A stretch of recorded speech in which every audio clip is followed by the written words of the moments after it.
Senior నాయకులు ప్రభాకర్ గారు కరీంనగర్ జిల్లా. నమస్కారం. రెండు రాష్ట్రాల మధ్య ఉద్యోగ విభజనను వెంటనే పూర్తి చేయాలి. అన్ని డిపార్ట్మెంట్లో ఉన్న సీమాంధ్ర ఉద్యోగులను తక్షణమే వారి ప్రాంతాలకు పంపించి తద్వారా ఏర్పడే ఖాళీలలో తెలంగాణ ఉద్యోగులతో భర్తీ చేయాలి. ప్రభుత్వంలో ఉన్న అన్ని ఉద్యోగ ఖాళీలను వెంటనే భర్తీ చేసేందుకు తగిన చర్యలు తీసుకోవాలని సభ తీర్మానిస్తూ ఆమోదం ప్రక్రియను ప్రవేశపెట్టారు. అతి ముఖ్యమైన తీర్మానం పోలవరం ఖమ్మం జిల్లా అధ్యక్షులు కార్యదర్శి తారక రామారావు.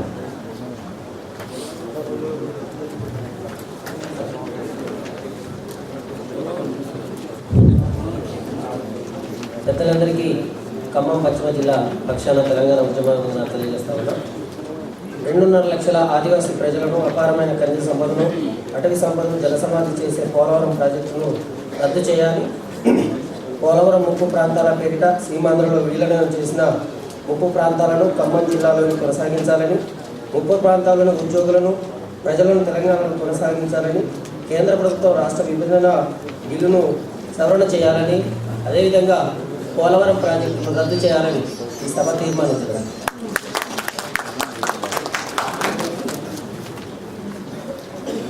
విద్యార్థుల స్కాలర్షిప్ మీద మహబూబ్నగర్ జిల్లా అధ్యక్షులు టీచర్ వెస్ట్ రవీంద్ర గౌడ్. సభకు నమస్కారం.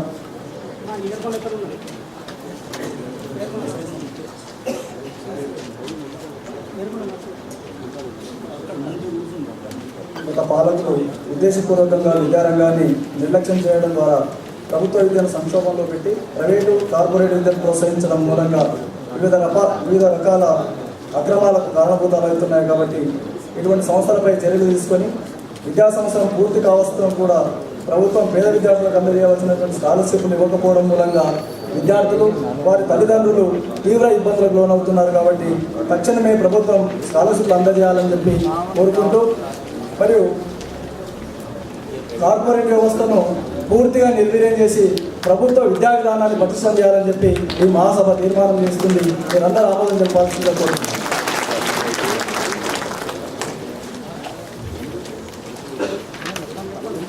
హుసేన్ సాగర్ చుట్టూ ఆకాశ హార్మేల గురించి రాజు మెదక్ జిల్లా అధ్యక్షులు. సభకు నమస్కారం. ఆధునిక అభివృద్ధి పేరుతో హుసేన్ సాగర్ చుట్టూ ఆకాశ హార్మూల్య నిర్మాణాన్ని పునర్పరిశీలించాలి. తెలంగాణ హైదరాబాద్ జీవనంలో మూసీ, హుసేన్ సాగర్లు చారిత్రక ప్రశస్తియాలు. సీమాంధ్ర పాలకులు మూసీని మురికి కుప్పగా మార్చారు. హుసేన్ సాగర్ చుట్టూ వివిధ నిర్మాణాల పేరుతో కురించారు, ఆక్రమించారు. నేడు మన ప్రభుత్వం ఆధునిక అభివృద్ధికి బహుళ అంతస్తుల భవనాలు సూచికలుగా ప్రచారం చేస్తూ హుసేన్ సాగర్ చుట్టూ నిర్మాణాలు చేపట్టాలని ప్రయత్నిస్తున్నది. ఇది అభివృద్ధి పేరుతో జరిగే పాశ్చాత్య అనుకరణని, నగర సాంస్కృతిక ప్రతిబింబాన్ని ధ్వంసం చేయడమే. ప్రజల జీవన అభివృద్ధికి సంబంధం లేనటువంటి ఇలాంటి నిర్మాణాలపై పునర్పరిశీలించాలని ప్రభుత్వాన్ని మహాసభ ఈ సందర్భంగా కోరుతున్నది.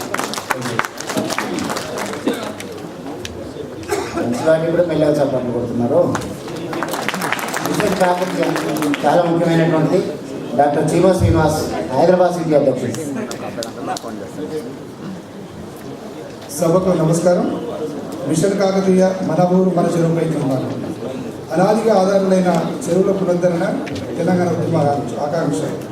ఈ 60 ఏళ్ల సమైక్య పాలనలో చెరువు తెలంగాణ ప్రజలకు ఒక పురాతన జ్ఞాపకంగా మారిపోయింది. ఈ పురాతన జ్ఞాపకం ఒక వాస్తవం కావాలని ప్రజలు ఉద్యమం సందర్భంగా కలలుగన్నారు.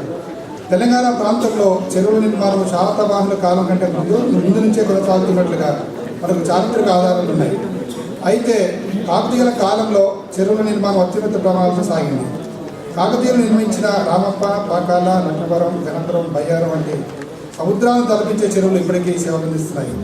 వారి తర్వాత తెలంగాణను పాలించిన కుతుబ్షాహీలు, అసఫ్జాహీలు, సంవత్సరాధీశులు కూడా తెలంగాణలో చెరువుల నిర్మాణం కొనసాగించి వ్యవసాయ విస్తరణకు తోడ్పడి అందించారు. పటాన్ చెరువు, హుసేన్ సాగర్, ఇబ్రహీంపట్నం, ఉదయసముద్రం, పానగల్లు, ధర్మసాగరం చెరువులు లాంటివి తెలంగాణలో ఎన్నో ఉన్నాయి. ప్రతి ఊరికి కనీసం ఒక చెరువు అన్న ఉంటుంది. ఒకటి కన్నా ఎక్కువ గొలుసుకట్టు చెరువులు ఉన్న ఊళ్ళు కూడా తెలంగాణ అనేకం ఉన్నాయి. భారతదేశంలో ఏ రాష్ట్రంలో లేని చెరువులు తెలంగాణలో నిర్మాణం కావడానికి కరువు కాటకాలు దరిచేరిన పరిస్థితులు, జనవరంతో అలలారిన తెలంగాణకు వేర్లు కాకతీయ ఉన్నాయి. ఇన్నాళ్ళ విధ్వంసం పాలైన చెరువుల వ్యవస్థను తిరిగి పునరుద్ధరించుకోవడానికి తెలంగాణ సమాజం కావాల్సి ఉన్నది. ఇదే విషయమై తెలంగాణ విద్యార్థుల వేదిక మొదటి నుంచి తన వాణిని వినిపిస్తూనే ఉంది.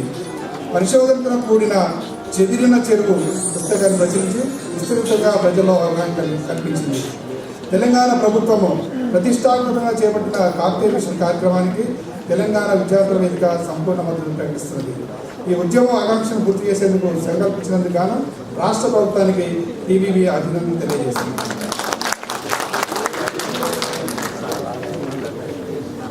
పదమూడవది కళ్యాణ లక్ష్మి పథకం గురించి హైదరాబాద్ జిల్లా సెక్రటరీ విశ్వనాథ్ హైదరాబాద్ గారు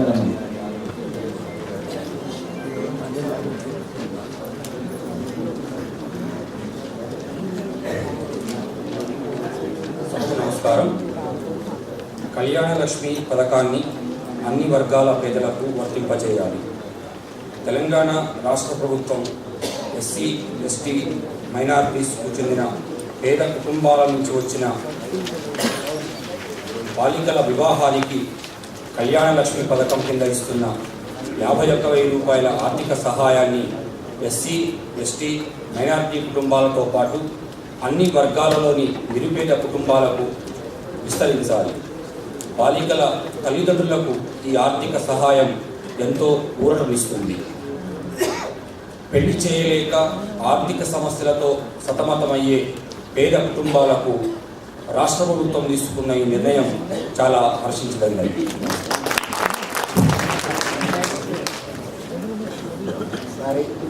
పదమూడవది విషయం రాష్ట్ర ప్రభుత్వం కులవృత్తుల అభివృద్ధికి అవసరమైన మెదక్ మహబూబ్నగర్ ఈస్ట్ నుంచి రాజుగారు.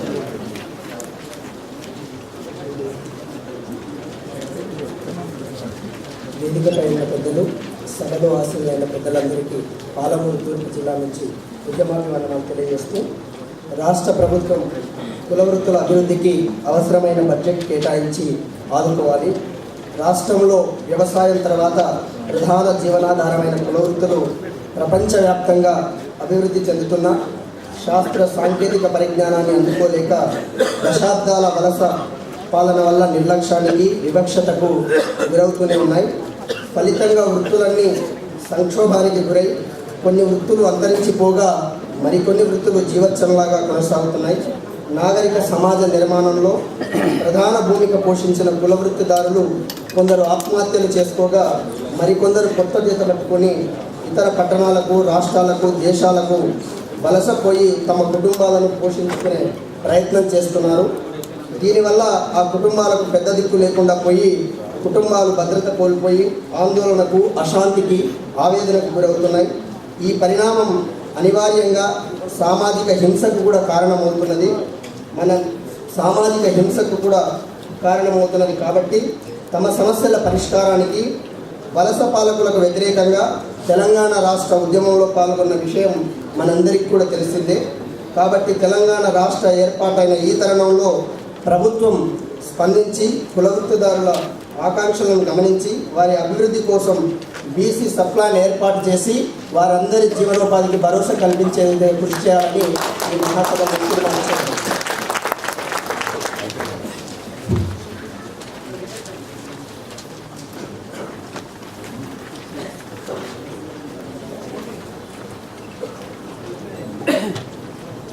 ఎస్సీ, ఎస్టీ సప్లాన్ దళిత ఆదివాసులకు భూమి పంపిణీ గురించి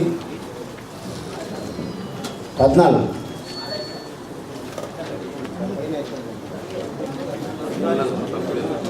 15 దీని గురించి రాష్ట్ర కార్యవర్గ సభ్యురాలు లక్ష్మి గారు వచ్చి చదివి అదేవిధంగా మహిళా సాధికారత గురించి కూడా రెండింటి గురించి వారు మాట్లాడాల్సింది.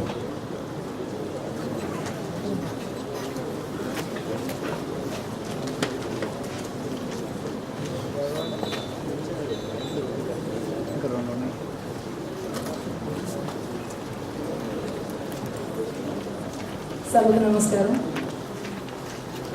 ఎస్సీ, ఎస్టీ సప్లాన్ నిధుల ద్వారా దళిత, ఆదివాసి భూమి లేని వ్యవసాయ ఆధారిత నిరుపేద కుటుంబాలకు 3 ఎకరాల భూమి ఇవ్వాలని తెలంగాణ రాష్ట్ర ప్రభుత్వం నిర్ణయించడం ఆహ్వానించదగ్గ పరిణామం. సాగునీటి వసతి కలిగిన భూమిని కుటుంబంలోని స్త్రీల పేరు మీద రిజిస్ట్రేషన్ చేసి ఇవ్వడం బ్యాంకు రుణంతో సంబంధం లేకుండా డైరెక్ట్గా ఇవ్వడం హర్షించదగింది. భూమి లేని ఎస్సీ ఎస్టీ కుటుంబాలకు ఇది ఎంతో ప్రయోజనం చేకూర్చే గొప్ప పథకం. దేశంలో ఎక్కడా లేని విధంగా మన రాష్ట్ర ప్రభుత్వం ప్రతిష్టాత్మకంగా ప్రవేశపెట్టిన పేదరిక నిర్మూలన పథకం. అలాగే భూమితో పాటు తొలి సంవత్సరం వ్యవసాయం చేయడానికి అవసరమయ్యే వ్యవసాయ పనిముట్లు, విత్తనాలు, ఎరువులు తదితర అవసరాలకు ప్రభుత్వమే ఆర్థిక సహాయం చేసింది. ప్రభుత్వం ఈ కార్యక్రమాన్ని చాలా పట్టుదలతో అమలు చేయాల్సిన అవసరం ఉంది. ఇప్పటిదాకా కేవలం 15 ఎకరాల మాత్రమే 1500 ఎకరాలు మాత్రమే పంచగలిగారు. ఈ సంవత్సరం సప్లాన్ నిధులతో రూపాయలు 1000 కోట్ల భూమి పంపిణీ కోసం కేటాయించారు. ప్రభుత్వం వ్యవసాయం చేయని వారి నుంచి భూమి కొనుగోలు చేసి దళిత ఆదివాసులకు పంపిణీ చేయడంపై ప్రత్యేక శ్రద్ధ పెట్టాల్సిన అవసరం ఉంది. అధికారులకు సరైన మార్గదర్శకాలు రూపొందించి ఈ కార్యక్రమం అమలుపై దృష్టి పెట్టాలి.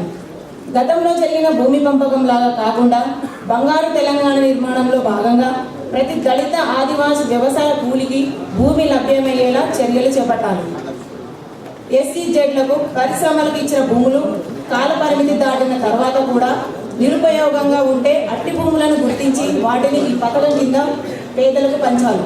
ప్రభుత్వ భూములు, మిగులు భూములు, ఇతర భూములు గుర్తించి ఈ వర్గాలకు సాగు చేసుకోవడానికి పంపిణీ చేయాలి. 15,000 ఇది ఈ మహాసభ తీర్మానం చేస్తుంది. నెక్స్ట్ మహిళా సాధికారత గురించి. మహిళా సాధికారతకు సంబంధించిన విద్య, ఉద్యోగ, సామాజిక, రాజకీయ రంగంలో తగిన ప్రాతినిధ్యం కల్పించేందుకు కృషి చేయాలి.